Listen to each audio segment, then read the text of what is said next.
Filipino people. The first and only network in the Philippines promoting community-based broadcast.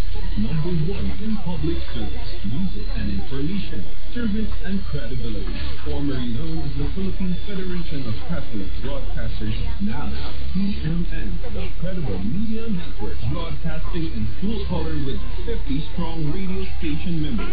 Still the biggest in total number of stations and transit tower per station.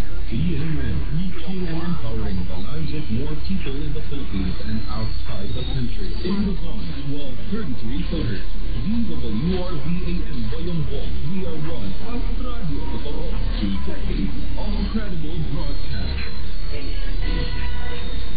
Member, kapisanan ng mga broadcaster ng Pilipinas.